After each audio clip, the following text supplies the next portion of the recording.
আপোনালোক সকলোৱে জানে যে আমাৰ লোক নিৰ্মাণ বিভাগে ইতিমধ্যে জুবিন ক্ষেত্ৰৰ নিৰ্মাণৰ প্ৰাৰম্ভিক কাম হাতত লৈছে।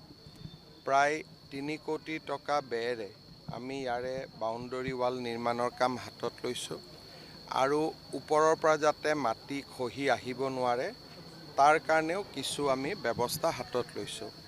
আজি মই এই গোটেই ক্ষেত্ৰখন আমাৰ লোক নিৰ্মাণ বিভাগৰ বিষয়াসকলৰ সৈতে আমাৰ স্থানীয় বিধায়ক তপন দাস আৰু পীযুষ হাজৰিকা ডাঙৰীয়াৰ সৈতে পৰ্যবেক্ষণ কৰিলোঁ আৰু আমি সমাধিৰ যিটো বাউণ্ডৰী ৱালৰ পিছত সমাধি ক্ষেত্ৰ নিৰ্মাণৰ যিটো পদক্ষেপ তালৈকেও আগবাঢ়ি যাবৰ কাৰণে মই তেখেতসকলক প্ৰয়োজনীয় নিৰ্দেশ দিছোঁ।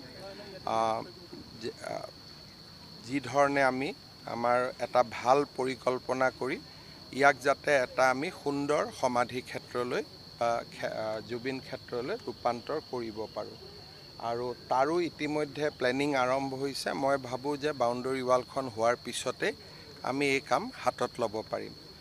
মই পুনৰবাৰ জুবিন গাৰ্গৰ স্মৃতি বা তেখেতৰ প্ৰতি মই বিনম্ৰ শ্ৰদ্ধা জনাইছোঁ আৰু অসম চৰকাৰে এই সমাধি ক্ষেত্ৰখন নিৰ্মাণৰ বাবে আমাৰ যি সংকল্প সেই সংকল্প অব্যাহত থাকিব আৰু আমি ইয়াক সুন্দৰ কৰি নিৰ্মাণ কৰিম। 10 বিঘা মাটি দিয়া হৈছে। তাতকৈ মই ভাবোঁ যে ইয়াৰ যিটো পাহাৰত যদি উঠে গোটেই পৰিৱেশটো বানপানী বা গোটেই পৰিৱেশটো বেয়া হৈ যাব আৰু পাহাৰ কাটিলে মানুহে বেয়াও পায়। গতিকে পাহাৰখনতে কিবা কৰিব পাৰি নেকি আমি চাম।